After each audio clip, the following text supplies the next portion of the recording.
day everyone, welcome to this class. So our topic is why study money, banking, financial institutions, and financial markets. So let's begin first with banking and financial institutions. So why do we need to study banking and financial institutions?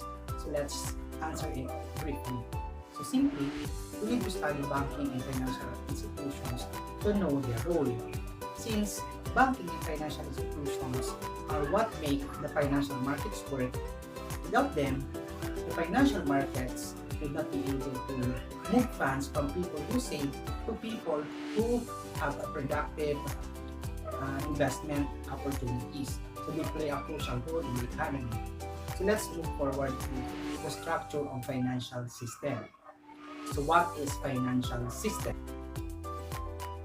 Financial system is complex, comprising many different types of private sectors financial institutions, including banks, insurance companies, mutual funds, finance companies, and investment banks, all of which are heavily regulated by the government. So lahat sila may consider na financial intermediaries. So ano yun naman yung tinatawag ng financial intermediaries?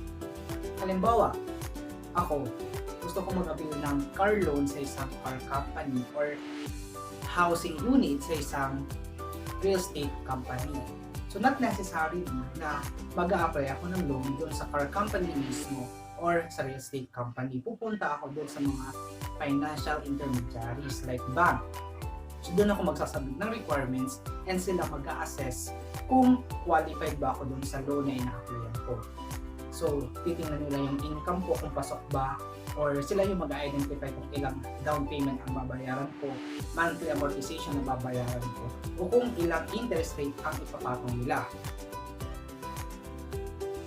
When we say financial innovation, it is the process of improving, developing present financial situations, transactions, and system. So halimbawa, noong mga old banking days, kapag mag-withdraw ka ng pera or mag-check ka ng balance account mo, kailangan mo pang mag-over the counter or pumila mismo sa teller sa loob ng bank. So ngayon, hindi mo yun kailangan gawin kasi marami ng ATM or automatic teller machine. So mas convenient, mas accessible. Convenient in a way na pwede ka magkaroon ng transaction 24/7. So pwede ka mag-check ng balance, pwede ka mag-check or pwede ka mag-withdraw ng cash 24/7 kasi 24/7 bukas ang mga ATM. So hindi mo na kailangan mag-afford ng banking hours which is only 8 hours a day. Accessible. Mas accessible na yung mga ATM machine kasi kahit saan ka pumuntang town or cities, meron ng mga ATM machines. Another example ng financial innovation is e-finance. So ano yung mga e-finance? Dito sa Philippines, marami na tayong online banking. Meron tayong smart padala, meron tayong GCash. So, pumunta tayo dun sa online banking. Kapag mayroon kang bank account, mag-install ka lang ng app dun sa mobile phone mo. Pwede ka na mag-check ng balance or pwede mo na mag-monitor ang mga transaction ng account mo. Kung pumunta ka naman ng mall, kapag bibili ka ng damit, pero kung pupunta ka ng restaurant, mag-order ka ng food, hindi mo na kailangan magdala ng pera, pwede ka na lang mag-swipe sa debit card mo. That's a good example of financial innovation. Halimbawa din, pag may babayaran kang bills, uso na ngayon ang mga QR code. So, i-scan mo lang yung QR code sa cellphone mo, then matatransfer na yung certain amount from your account to others' account. So yun ang kinagandahan ng financial innovation.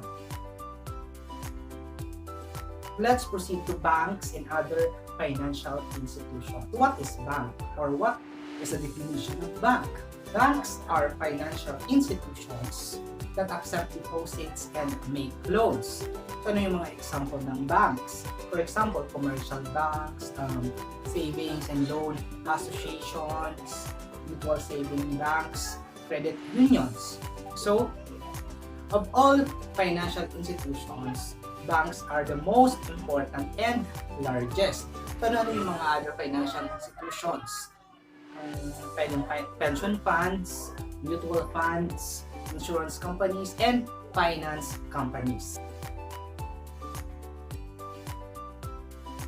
money and monetary policy. So what is money? So money, also referred to as money supply, it is anything that is generally accepted in payment for goods or services or in the repayment of debts. So money is linked to changes in economic variables that affect all of us and are important to the health of the economy. Who are the three players in the money supply process? One is central bank. Number two, banks or the depository institutions and depositors.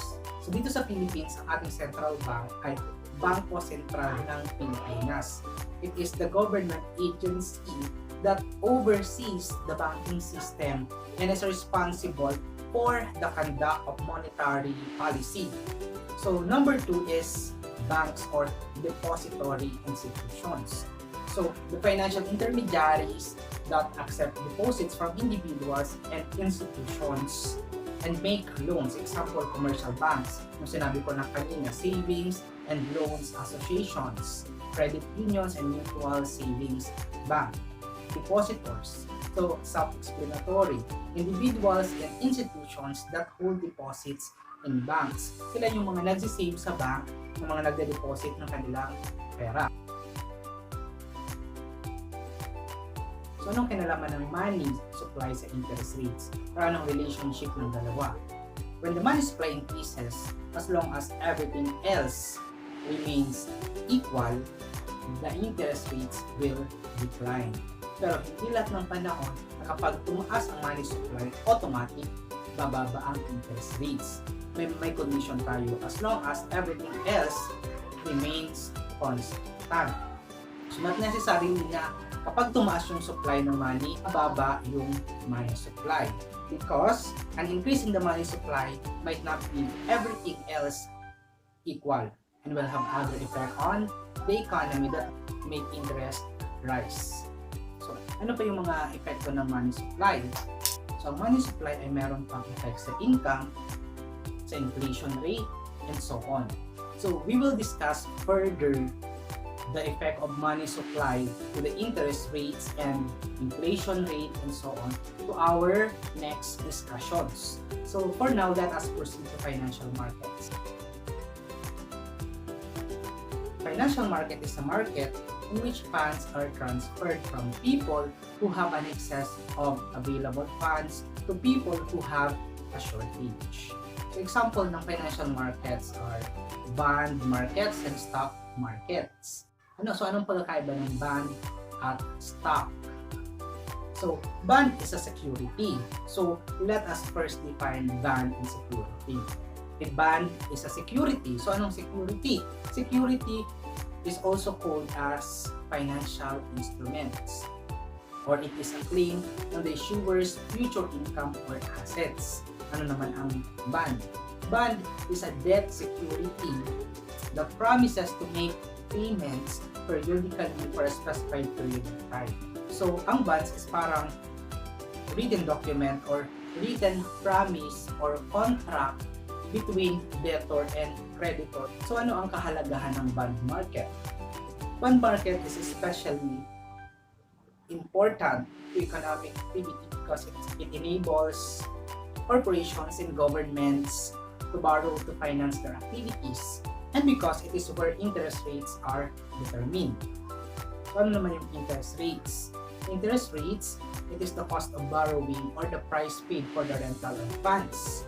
So, example ng mga interest rates are mortgage interest rates, car loan interest rates on housing loan, and of course, interest on bonds, and so on. Impacts of interest rates. So, ano nga ba yung mga epekto ng interest rates? Halimbawa, sa borrower. So, ano ang magiging epekto ng interest rates sa borrower? So, halimbawa, ako borrower. Kapag nalaman ko mataas ang interest rates, hindi na muna ako mamutang. Kasi, malaki yung ipapatong nila sa principal amount na inutang ko, yun yung interest rates. Number 2, halimbawa ako naman yung depositors. So, meron akong allotted na pera na ihulog talaga sa bangko. So, mas may encourage akong maglagay or pagpasok ng malaking savings sa bangko kasi alam kong lalaki agad yung pera ko or malaki yung tutubuin yung perang ipapasok ko kasi mataas yung interest rates. Third phase is effect on investors' decision. So, halimbawa, may investor sana na magtatayo ng negosyo pero wala siyang sapat na pera. So, ang gagawin niya is mangungutang siya sa bangko. Kaso yung offer ni bank is mataas ang interest rates. So, kung ako sa investor, ipopostpone ko muna yung pangungutang at madidelay rin yung pagtayo ko ng negosyo. Na sana yung negosyo na yun ay magbibigay ng maraming work opportunity sa mga unemployed sa society. Stock. It represents a share of ownership in a corporation. So, anong pagkakapareho ni stock at bonds? So, si stock at bonds ay parehong security. Pero sa stock, it is a security that is a claim on the earnings and assets of the corporation. Kaya nga kapag bumili ka ng stock, ang tawag na sa'yo ay stockholder at meron ka ng share sa kung ano man nakikitain ng corporation or business. So, ano nga bang importance ng stocks? Anong reason ng mga corporation para magbenta ng kanilang stock? Issuing stocks and selling it to the public is a way for corporations to raise funds to finance their activities. So we will discuss further stock market, bond market, money supply, interest rates on our next discussion. This is only an introductory portion for money, banking, financial institutions, and financial markets.